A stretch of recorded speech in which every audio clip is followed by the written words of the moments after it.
Oke, bismillahirrahmanirrahim. Assalamualaikum warahmatullahi wabarakatuh. Semangat pagi Ananda yang soleh dan soleha. Bagaimana kabarnya?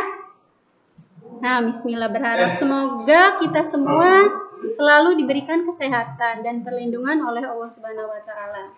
Kali ini anak-anak, kita akan belajar tematik 2A, subtema 1, pembelajaran 5 dan 6. Mari kita mulai dengan membaca doa belajar.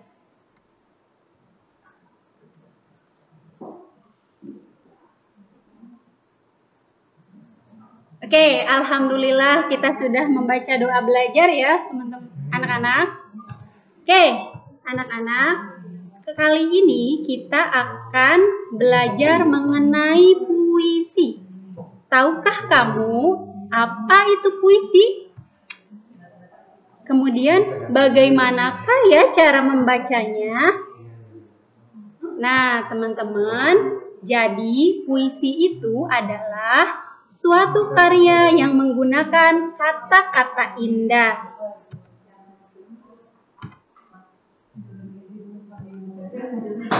Nah, di bawah ini ada cara-cara membaca puisi. Yang pertama, membaca puisi itu harus dihayati dengan baik. Jadi jika puisi itu tentang kesedihan, maka kita harus tampak sedih membacanya. Kemudian sebaliknya, jika puisi itu tentang kegembiraan, senang, maka kita harus tampak gembira dan senang membacanya.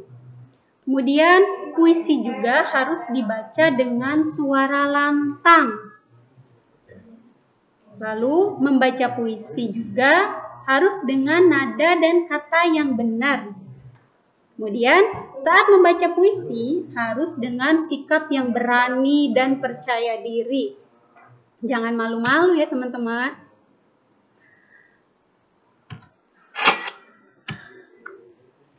Berikut ini adalah contoh puisi dengan judul Rukun. Bismillah, kasih contoh ya cara membacanya. Rukun. Keluargaku hidup rukun.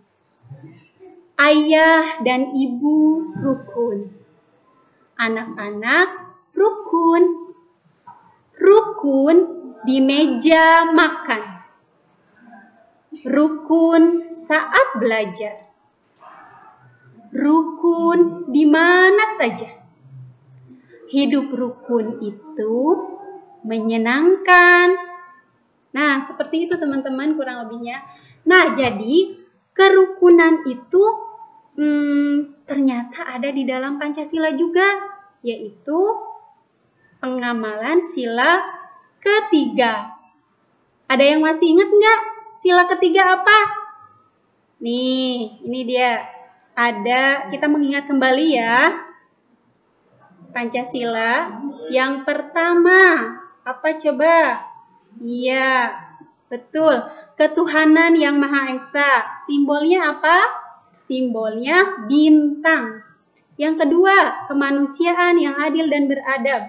Simbolnya apa? Rantai. Betul. Nah, yang ketiga, persatuan Indonesia, simbolnya apa? Iya, simbolnya adalah pohon beringin.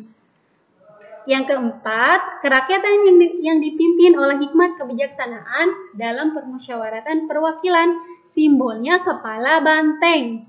Dan yang kelima, keadilan sosial bagi seluruh rakyat Indonesia, simbolnya itu adalah padi dan kapas. Oke, pintar, semuanya pasti sudah bisa. Karena kita kan biasa membacanya ya di upacara Senin pagi. Oke, teman-teman, bismillah punya sebuah cerita nih.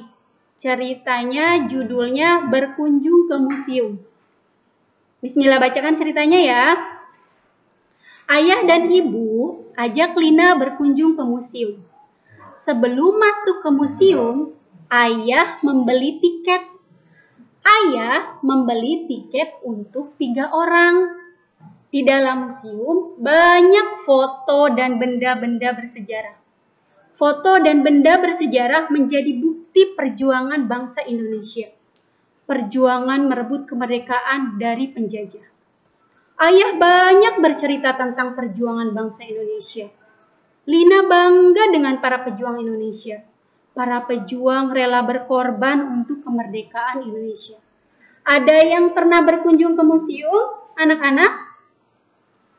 Pasti ada yang pernah. Oke, museum itu apa sih?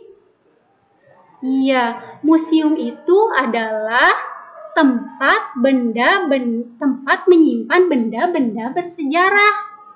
Nah, teman-teman, kemudian pejuang itu apa sih? Nah, pejuang itu adalah orang-orang yang rela berkorban untuk membela kebenaran. Kemudian penjajah. Penjajah itu apa sih? Penjajah itu adalah orang yang menindas orang lain.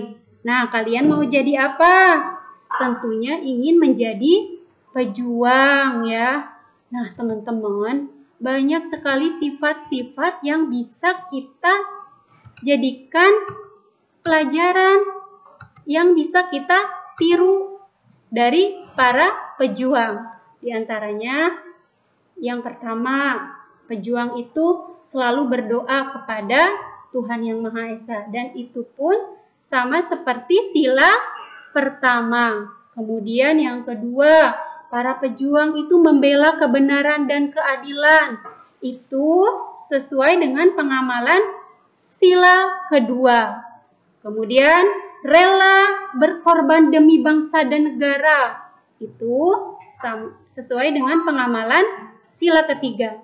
Dan yang keempat, para pejuang itu bermusyawarah untuk merencanakan perlawanan. Itu sesuai dengan pengamalan sila keempat. Dan yang kelima, para pejuang itu berjuang untuk kemerdekaan rakyat Indonesia. Itu sesuai dengan pengamalan sila kelima, teman-teman. Nah, teman-teman, ternyata hidup rukun itu menyenangkan ya. Teman-teman, ada loh sebuah hadis, yaitu hadis saling menyayangi. Nah, kayak gimana sih hadis saling menyayangi? Mala yarham wala yurham. Barang siapa tidak menyayangi, maka tidak disayangi.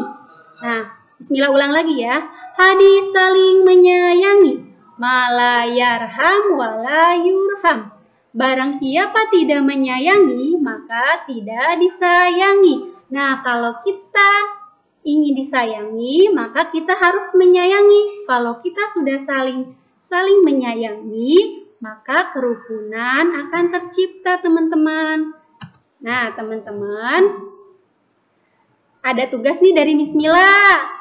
Ananda yang soleh dan solehah, dikerjakan ya semua latihan pada pembelajaran 5 dan 6. Oke, terima kasih. Sekian dari Miss Mila. Semoga bermanfaat. Assalamualaikum warahmatullahi wabarakatuh.